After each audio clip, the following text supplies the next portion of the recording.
Welcome to Knock Talk. I am your host, William Hall, broadcasting live from Kingsland, Texas, USA, with another episode of the How, the How and the Wow, not the Wow and the How, of Hebrew. Tonight is a special, very special edition. Many of you have heard about the secret Bible codes. Well, guess what? We are fixing to get into it more than just knee-deep.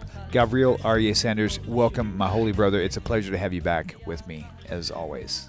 It's an honor and a pleasure, and it's a delight, and it's for so many wonderful reasons. So welcome, everyone. Thank you so much for being here. For those of you that are watching live and on the Facebook stream and on YouTube, welcome, welcome, welcome.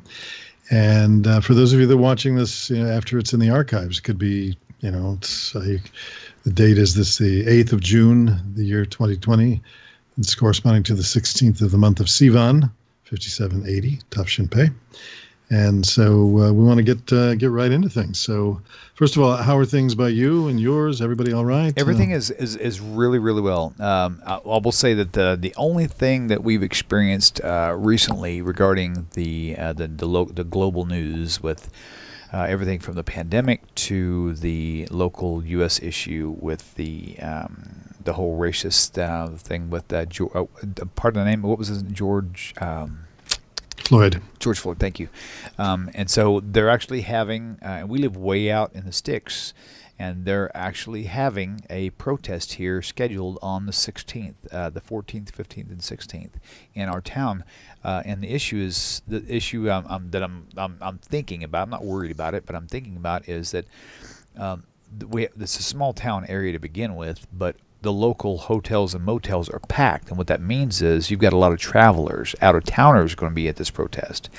That's where usually the issues arise, because there's people who are trying to push this agenda are willing to travel to other foreign cities to cause havoc. And fortunately for us, we're about 30 miles away from that main city where they're doing that from. So I'm not really so much worried, but I'm definitely very pensive about it for sure. So hoping that all goes over pretty soon. We give you a blessing for a massive rainstorm. So. All right. Can I, brother? Can I invoke the share screen? I can't tell you that's the best thing I've even thought of. I'm going to start praying for that too. Heck yes! Awesome. Okay. All right. Let me do this right now, and whenever you're ready, and I'll find which one is affected, and I'll put that one live. So I believe it's going to be this one right here. You can do your full screen when you're ready. And okay. I'm working on that right now, even as we're talking, and looking to go switch screen and. Should be to. This reminds me, we've talked about this before. Like, I keep trying to get it there, but it's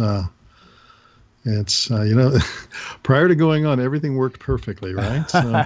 And what's funny is I just created like 3 or 4 extra screens tonight for the show, and now I'm having a hard time finding which one I made for your slide. So I'm not. There we go. There, that's it right there. Okay, hold on, give me 1 second, and there it is. Right, 3, 2.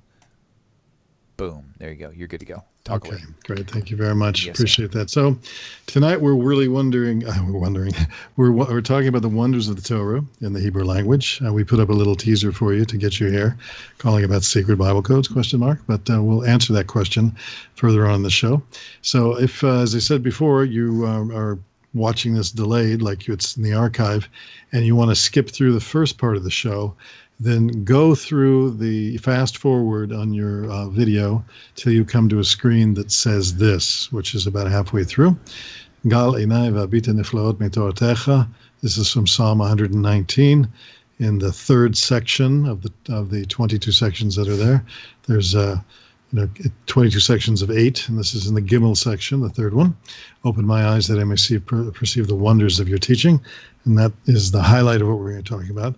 But there's some other things along the way that we also want to cover, since this is a Hebrew language magazine. And one of the things we like to focus on, of course, is something we call Pitkam HaShavua, which is the sage advice for the week, Jewish wisdom for the week. And I changed the picture that normally is up in here. This is a picture of someone who is very much with us, thank God. And we'll mention his name in just a moment.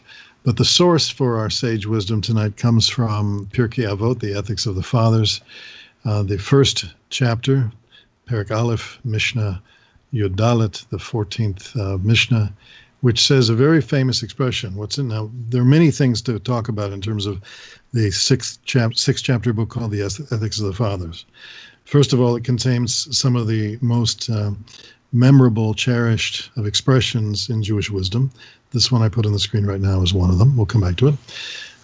Also, Pirkei Avot, the Ethics of the Fathers, is very significant for where we are right now in time.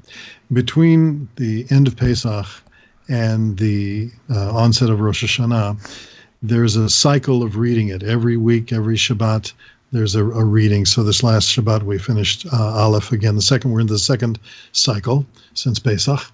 And so this comes from that current reading that we read on there's 18 different Mishnayot, or we could call them verses, if you will, that are in the first chapter, and this is one of them, almost toward the end. And very simple language, im ein ani li mili. So any of you that know a little Hebrew can look up here and go, okay, so this means if. And by the way, the word im is a homophone in Hebrew. In other words, what's a homophone? It's a word that sounds like another word. Like, for example, in English, take the word two. We have two, and we have two, and we have two, right? So T-O, T-O-O, and T-W-O. Those are homophones. Or the word here, H-E-A-R, and here, H-E-R-E. Those are homophones. So the word im in Hebrew is homophonic with the word aim with ayin. And the easy way to remember, for those of you that know a little Hebrew, so you don't get them confused when you're trying to write, is that the word aleph, you hear it goes al-if. Al-if. So it means if. This little trick to remember it. Im ein ani li mili. Im ein ani li mili. If there is not I for me, who for me? It's a very awkward kind of translation, but here it is. If I'm not for me, who is or who will be for me? This was stated by Hillel, the great Hillel, who was the kind of the corollary, the opposite of the school of Shammai. There was a school of Hillel and the school of Shammai. So Hillel said this phrase. And Rabbi Dr. Abraham Twersky speaks about this in his book, Visions of the Fathers. A number of years ago, when I was working at art school, I also had, parallel to that, a radio program going here in New York. And periodically, I would interview different art school authors.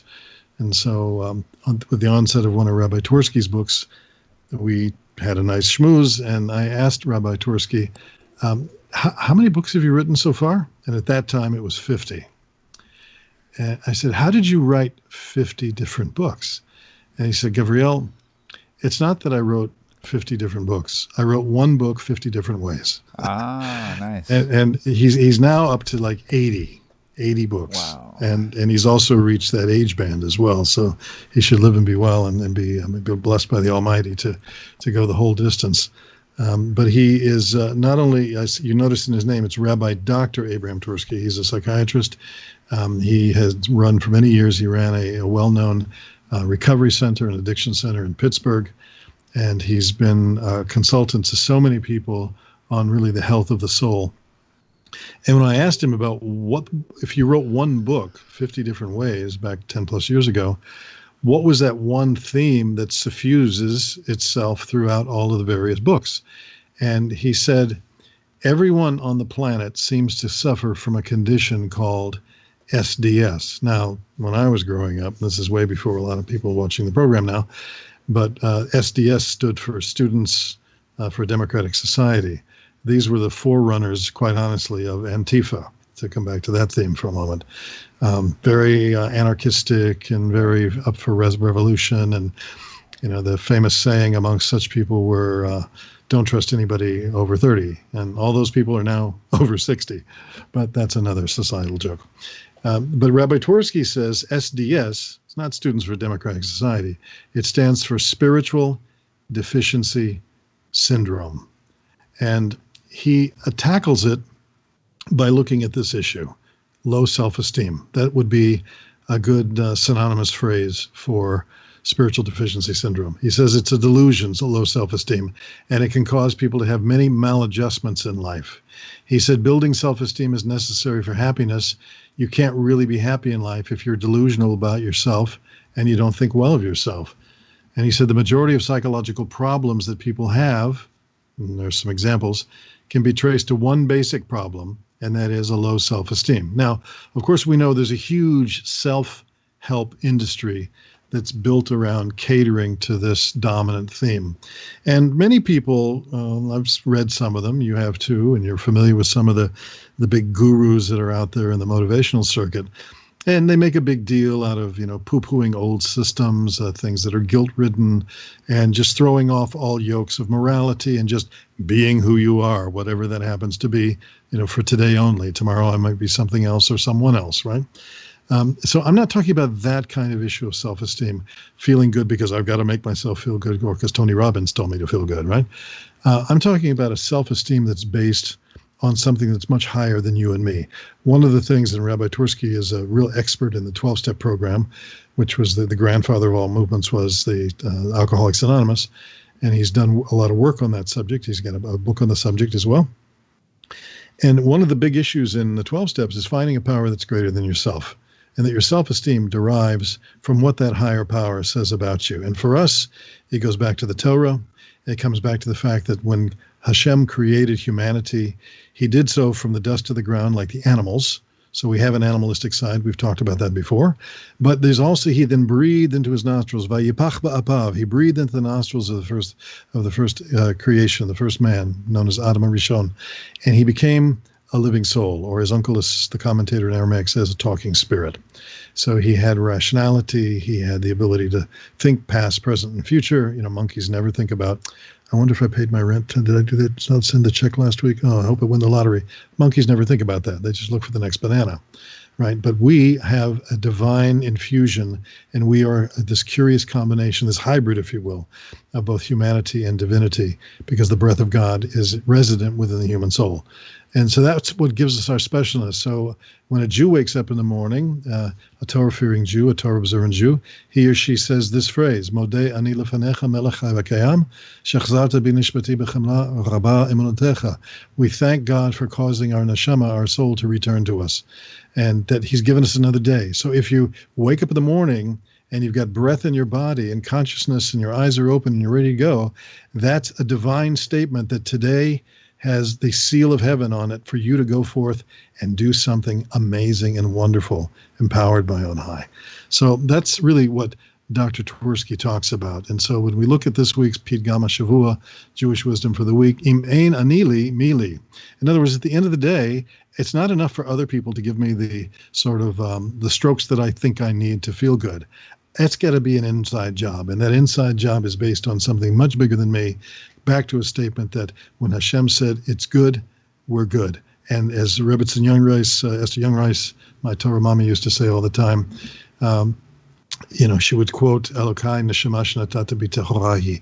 Hashem, the soul that you've placed within me, it's a pure thing. Because when God breathed his breath into humanity, it was pure.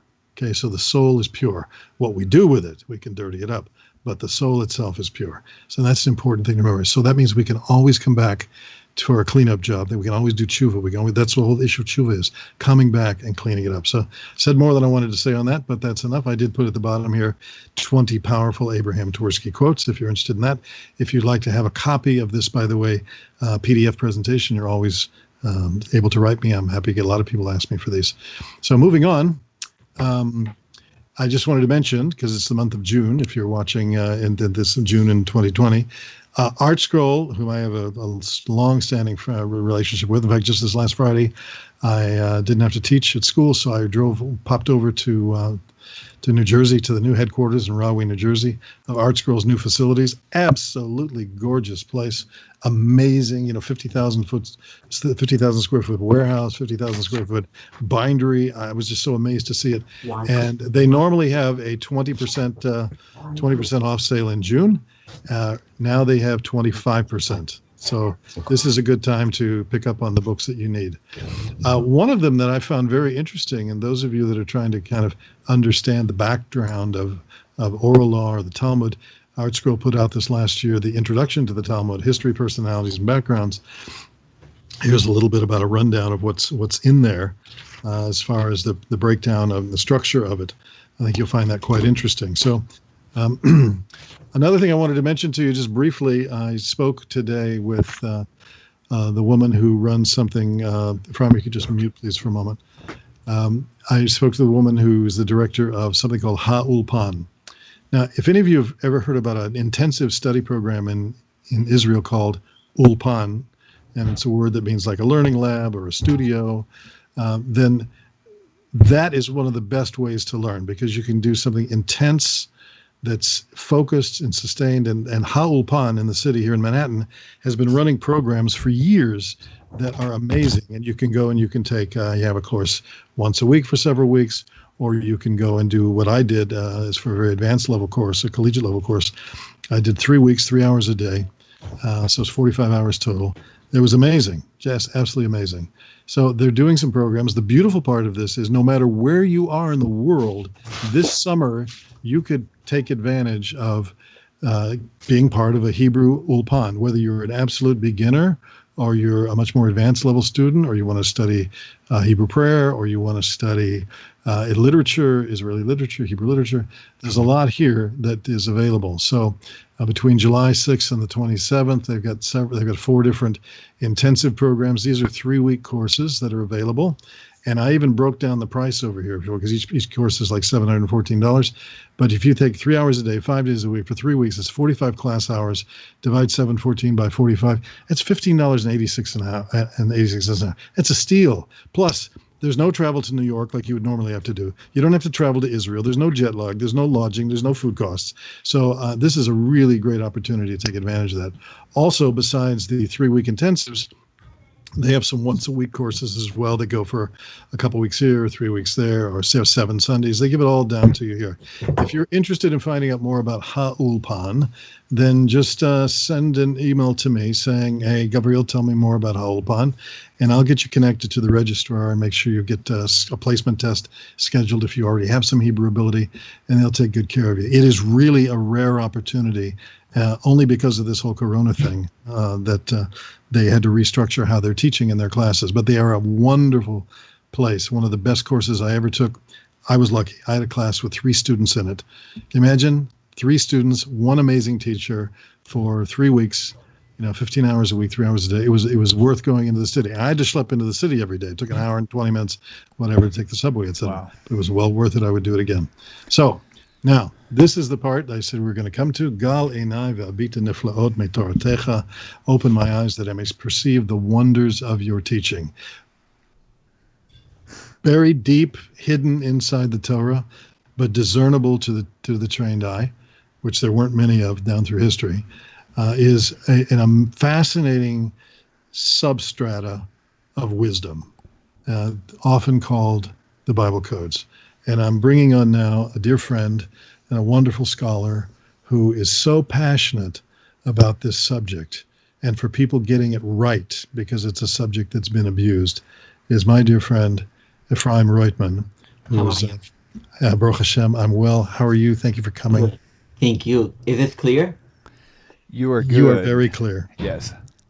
I'm trying to switch y'all screens because I got that little. It's okay. I can figure it out. Y'all are both live. Thank you for joining us very much. It's really cool. Thank you. Gavriel speaks very highly of you. Now, I have a better screenshot. I'm just going to hold it up for a moment. So Ephraim not only is a great teacher and a good friend, but he wrote a book, and I'll show you on the screen here in a minute. Let me see if I can bring that up. Oh, here it is right there. That's even better. He wrote a wonderful book on discovering the Torah wonders. It's called V'ha'er Einenu, which basically means open our eyes or enlighten our eyes, unlocking the hidden wonders of the Torah. This book was 2016 was your last edition, or do you have a more updated We have version? newer ones even. Really? Yeah. Okay, and it's available on Amazon, of course. And on BarnesandNoble.com. Okay, very, very good. And why did you write this little book, and what's your motivation behind all this?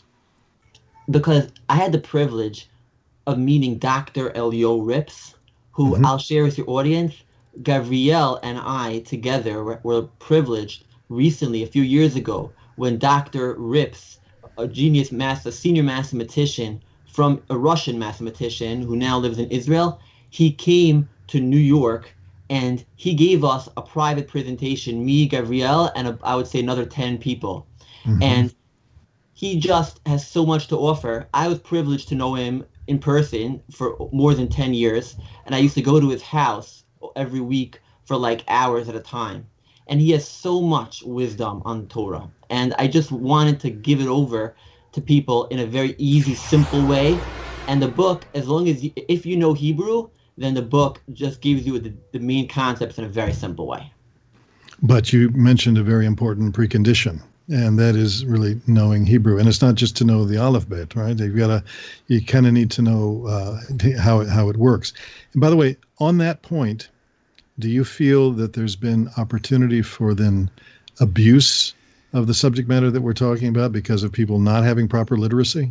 Sure, because the topic, basically, in short, every book in the world, if you look for 3 or 4 letter words in any text, you will find words in any book. And that doesn't mean that it's a code.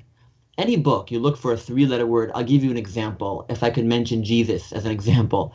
I mean, you look online, you're going to find people that claim they have codes in the Bible about Jesus or about all different topics. But that's not meaningful because you're just taking a book, 3 or 4-letter words, and finding whatever you want. The difference between Dr. Elio Rips, what he's doing, and his whole team of researchers based on many different sources is they have very strict mathematical conditions where they find very long, meaningful expressions repeating itself countless times, the same long expression again and again in an absolutely astonishing way. And when you have verses that echo themselves and you have long expressions that repeat 4 times in a row and many other preconditions, then you know you're finding a meaningful code. And the whole topic of Bible codes, as it was initially called, was a big deal with, let's say, the Discovery Workshop of Aish Torah. Prior to that, that kind of was the English expression of something known as Arachim, a major seminar that came out of Israel in the last 20 plus years.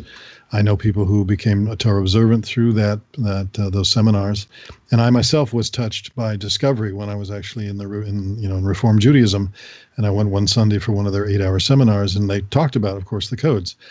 And then something sort of curiously happened, I think out of Australia, if I'm not mistaken, where people took War and Peace, like you just said, and they kind of replicated the process and then used it as a means of debunking. And so all of a sudden, the codes weren't talked about for a while, going back around 15, 18 years ago.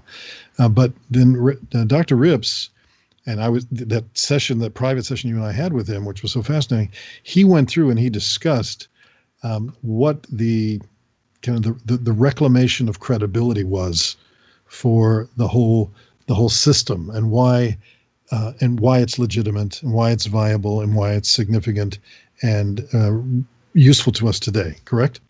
Yeah. Can I add to what you said? Always.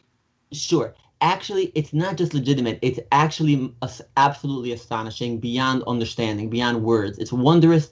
I had the privilege of knowing not only Elio Rips, but Nachum Bambach, Art Levitt, who has a website I want to share called whycodes.com. Whycodes.com, Avram Levitt's website. And there's so much. That's WHY codes, correct? Right, that's right. And you see, actually, if you know how to do it properly and you're familiar, actually, it's not just legitimate, but it's extremely mind-boggling. What happened was, in short, is Elio Rips published in 1994 a scientific study about the codes called the Great Rabbis Experiment. It was published in a highly prestigious journal called Statistical Science, and that was a very good experiment. However, because he made it very public, it ended up making a big controversy. It's a whole discussion. And basically, in short, if you Google the Bible codes online, most of what you're going to find, besides the fake codes, is going to be the discussion about whether or not the Great Rabbis Experiment in 1994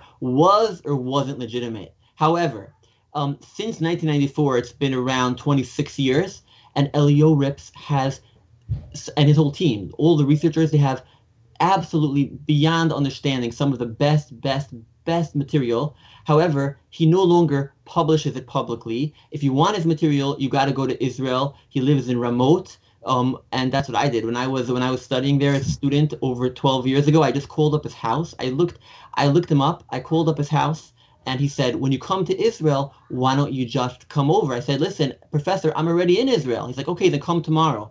So I took a taxi to his house, and I spent a couple hours. I remember walking away so astonished, I and bet. yeah. So yeah, So can you, I know prior to the show when we were doing a little setup, you were sharing some ideas with William about what these, if we can call them divine signatures, would that be a yes, fair yeah, expression? Okay. sure, And by the way, I appreciate, I'm kind of using more downplayed language when I use words like legitimate, and you use beautiful, effusive words like wondrous and astounding. And I love that about you because thank you. you're a person, as long as I've known you, I've known your passion level for this subject. You have like this, what we call monocular focus on something that's so important. We call this, it's funny because I had you in mind a number of weeks ago. We call this little segment here on Tanakh Talk the how and wow of Hebrew, because when a person has the wow, the how is very easy. But Right, like living the life and keeping the commitments and bearing whatever might otherwise be burdensome. But if you don't have that all-sustaining, amazing sense of wow, and all you're left with is the wooden structure of the how, then a person can feel very kind of like, this isn't for me. I think I'll go do something else. Let's go right, play, what do you call it? Backgammon or something, So, and you have been very deeply affected by the wow. And I know you're a very thinking person. I mean, there's a whole very strongly rational bent to your approach to Torah. But along with that, paralleling that, or maybe interwoven in all of that, you have a deep sense of where that wow is. Could you give a couple of examples that might be understandable, clearly, kind of relatable to everybody who's watching, and people who are going, well, I've never really heard about this, or I've heard of something about it, but it was poo-pooed, or the Christians got a hold of it and they turned it into some another parallel path for their so-called proof texts, which are really spoof texts. How do you sure. respond to people? Sure. All right, great. I like the question. So, in short, Rabbi Weissmandel of World War II, Rabbi Michael Ber Weissmandel, he saved a lot of people in the Holocaust from the Nazis, and he wrote a book called Torah Chemed, which is in Hebrew, but it's online. It's not translated, but it's online on HebrewBooks.org. And in his book, he mentions some codes that he recognized without a computer, with his head, without a computer. He had no computer. So it's amazing. One example is if I could briefly give your audience a brief understanding of two concepts in codes. One concept is called the minimum skip, which means to find an encoded word with the least possible amount of letters. Meaning, if I look up someone's name, like Bin Laden, for example, and his name comes up a bunch of times, the minimum skip would mean the least possible amount of letters to find his name. That's called the minimum skip. And Rabbi Weissmandel, in his book, he used a different concept, which is he used a specific number of letters to find something. For example, Mm-hmm. in the scroll of Esther, Megillas Esther, the scroll of Purim of Esther, so Mm-hmm. that document is precisely 12,111 letters long. 12,111 letters. Rabbi Weissmandel discovered without a computer, but we checked it up afterwards with a computer and it's accurate, is that when you take that exact number, 12,111 letters of the Megillah, and you then look for specific encoded words in the Torah relating very strongly to the Purim story, you will find astonishing results only and specifically when you use that exact number, 12,111, because that's the number of letters in the scroll of Esther. That's one example. And that obviously shows a lot. Another example would be that the word Bereshis, the first word of the Torah, the first letter, again, it's Beis Reish Aleph Shin Yud Taf. So you're taking the first Taf in the Torah, which is the first Taf of the word Bereshis, the first Taf in the Torah, and you count 50 letters after that Taf, you're going to get the 50th letter is a Vav. And the 50th letter after that Vav is a Reish. The 50th letter then is a Hey. So that spells Torah every 50 letters. And then let me explain that the number 50 is a number that Rabbi Weissmandel in his book Torah Schema uses almost very, very consistently. And then in the book of Shemos, you take the first Taf of the word Shemos, and again you count the same number 50, and you're going to get a Vav, and then again a Reish, and then again a Hey. So it's Taf, the first Taf of Bereshis, 50 Vav, Reish, and Hey, and then Shemos, the first Taf, Vav, Reish, and Hey.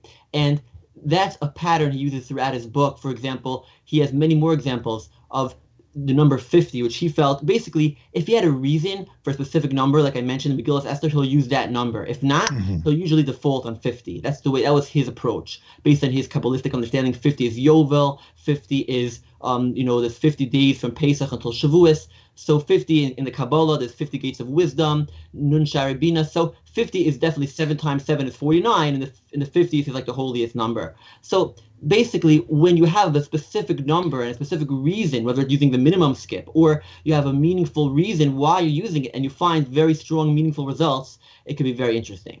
So if someone wants to, really connect, let's say, with, you mentioned to me prior to the program about a video on YouTube by Rabbi Rips and Dr. Rips, and I'm happy to provide that as a.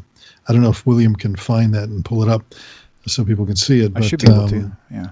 If you do a search, William, on Dr. Eliyahu Rips, R.I.P. It's a 1P, yes? R.I.P.S. Yes, and Oren Evron produced that video that you mentioned. What's his name again? Oren Evron, O-R-E-N. All right. So if you put in the Google search window, then O-R-E-N and then R-I-P-S, I bet it'll come up. E-V-R-O-N, Evron, right. Mm-hmm. So Eliyahu Rips, and the last word was what? Evron. Oren, O-R-E-N, and Evron, E-V-R-O-N. Right, that's who produced the video. That is about a 53-minute the Bible video codes. I got you in right Hebrew. Here. I got it. But with very well done English subtitles. So it was specifically done. That would probably be a good place for anybody that wants to listen to a consummate scholar talk about it. But he talked about it in terms, I think, that most people at the lay level could at least get a pretty good idea what's going on here. Is that correct? Yeah, sure. Let me do this real fast. Hang on 1 second. So I want to... Okay. I'm going to put this over here on the screen so everybody can see it. Okay, great. So that's pretty much the essence of what you guys are looking for. Let me back it up just a hair. This is just on the fly, so it usually takes several minutes to do this, but to do it like this quickly, it takes a minute. So. And you can still see my screen with Ephraim's book? I can't. Well, actually, no. I've got you completely overlaid right now with this video footage. So. Okay.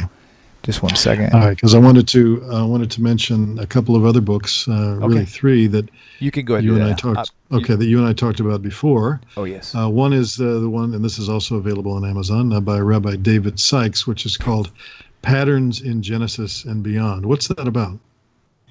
Okay, you asking me? Yeah. Yeah, that's because William hasn't read the book yet. I can't ask him. Okay, so that book, it's not about codes. It's just about patterns, because there's so many patterns in the actual text itself. Again, when you know the Hebrew, that it's really cool, really interesting how, for example, he mentions that the names of the people that were the children of Cain resemble exactly the names of the children of Shes. A lot of examples, very close resemblances, very striking resemblances, and he then explains a deeper theme of what's really going on, and he pulls from a lot of sources. He's does a very good job, and it gives you a deeper understanding of it. And then another book that you mentioned was by someone we both know and love, and in fact, Rabbi Yitzchak Goodman, from in the city where you and I happen to be right now. He was an anchor presence on my radio show for years. He always would do the parsha of the week, the Torah portion of the week. He would always come on and do 4 or 5 minutes from his famous 5-volume book on the subject. But he wrote another book called Marvels of Blessed God's Torah, Marvels of Our Blessed God's Torah. It's on the screen there. This is a kind of an abridgment of a book that was done, did we think in the 1500s, 1600s, maybe 1600s, right, by Rav Tzvi Hirsch Schletz. What's this about? That book is about a very interesting topic that basically he shows a lot of predictions, a lot of prophecy in the Torah, which in his day already he was able to see a lot of prophecy, not just prophecy, but when a certain nevuah, prophecy, was foretold, the fulfillment not only happened, but it even happened in the place where it was foretold. If in the same place where it was foretold was the fulfillment. But nowadays, there are so many more prophecies that you could see openly. It was even beyond that book. Just the current, there's so many things going on in the world that you could see even more. And it's just amazing, the prophecy that's been fulfilled. And then one more that I wanted to mention that you and I talked about. It's not easy to find. I don't think it's in print anymore, but if you look around, you might find it on a used vendor. And that is Mysteries of the Creation, a cosmology derived from Tanakh and Chazal. Now, the first word, Tanakh, most people will know. Chazal, of course, stands for our Chachamim, Zichronam Levracha. In other words, the rabbinic sages of the ages. It's their legacy in the pages from the rabbinic sages of the ages, I guess the best way to say it. And it was put together by Rabbi David Brown. It was done by Targum Press. I happen to have a copy of it right here. So, but Mysteries of the Creation, what will people find of value in this particular book? In that book, you would see a lot of science. He goes, again, from his knowledge of he's based on the Kabbalistic knowledge, again, and based on his knowledge of the Kabbalah, which he quotes you very well, he's able to answer a lot of scientific questions, like the age of the universe and dinosaurs, etc. When you understand the Kabbalah, the deeper, because like you said, Gavriel, really, this world is very deep. The Torah is very deep. Our existence is very deep. Creation is very deep. And when you understand the deeper concepts of the Kabbalah and the deeper interpretations that we were taught for thousands of years, then you have a different understanding of the whole world, and that gives much easier understanding. And science then becomes not only does it answer it, but it actually enhances the Kabbalistic interpretation. His chapter on Darwin I read not long ago, and I found it to be absolutely fascinating. And assuring. That's probably the best word I could use. I came away from reading that with a sense of, wow, because he brings out how even Darwin himself fessed up. That's the old Southern expression. He fessed up to his own doubts about the whole theory, and it's still called to this very day, since 1859 when it was published, the theory of evolution. They want to push it off as a fact, but the beauty of then the wisdom of the sages that we've talked about through the ages to come alongside of all that and give some clarity to something that really was just a pseudoscientific basis for atheism, materialism, determinism, and mechanism, which all of that, by the way, has been debunked by in the realm of quantum physics, quantum mechanics. We know that the Newtonian physics and Cartesian philosophy, it's ridiculous. I would call it a shell that the hermit crab long left behind as it went to grow on, So, well, this has been great. Ephraim, I have to tell you, this time has gone so fast. Would you be willing to do this again sometime? Because there's so much more to talk about. I would love to. Hashem should help. We should be able to be together and do it again. Amen. And so we've showed to people, and I'm just going to back up here once again so they can see. Your book is the one there in the middle. If you're interested in discovering Torah wonders, then you can pick up Unlocking the Hidden Wonders of the Torah, and it's available there on Amazon if you wish. And there are so many things that we talked about here in the show.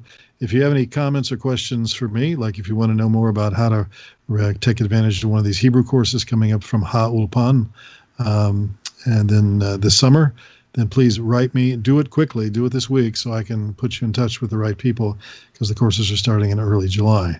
So that's it for this edition of the program, the How and Wow of Hebrew. Once again, I want to thank you, William, for being the producer par excellence, all the things that you do, that great brain of yours percolating under the baseball cap, the ubiquitous baseball cap. But no, for all the different content providers that you provide a platform here just to talk about the goodness of our Creator, the goodness of Hashem, and to go through the ups and downs and the forward leaps and the backward falls of discovering what it is to be a person, who follows the one true God. It's just an amazing thing. So if you're freshly out of the church, you've got a lot of questions, please, there are a lot of people here to get in touch with. I'm one of those that understands the process. William understands the process. I give Ephraim a bracha that he'll never understand that process, that he'll keep going and growing in the ways of Hashem and feeding us with good wisdom and knowledge as he wants to. But there are a lot of other folks here who really understand this journey. And then for those of you that are regular watchers, this thing doesn't just sort of happen magically. That we need a little help. No one here takes a salary, but there is technology and support and bandwidth and those kinds of things. So if you were in the church before and you gave tithes and offerings, and you can handle $10 a month, $15 a month, just to help out a little bit, if 1,000 people do that, William will get a new baseball cap. You're very kind. You're very In fact, kind. I'll buy we'll have a baseball cap. Okay, so William, and let me know how how the cash flow is going, and we'll sir. get you a new baseball cap. So, Awesome. all right, that's fine. That's it. Let's call up Mr. Music once again. Any closing words from you, William? I just got to say thank you both, especially. And Gavriel, thank you for bringing Ephraim in. And Ephraim, thank you so much for being available and Thank willing to you. do this. And he'll be back. I And would he'll be certainly definitely invite another episode with both of you here together. That would be awesome. Thank you. So Thank absolutely, you bet. A pleasure. So Ephraim, thank you. It was great. Thank you. Ephraim, thank you. Gentlemen, y'all have a great week, and thank you all for You tuning too. in. Once again, we're here every week, same time, same place, Hashem willing. And so until later, you guys have a great rest of the week. Peace, everybody. Thanks. Bye.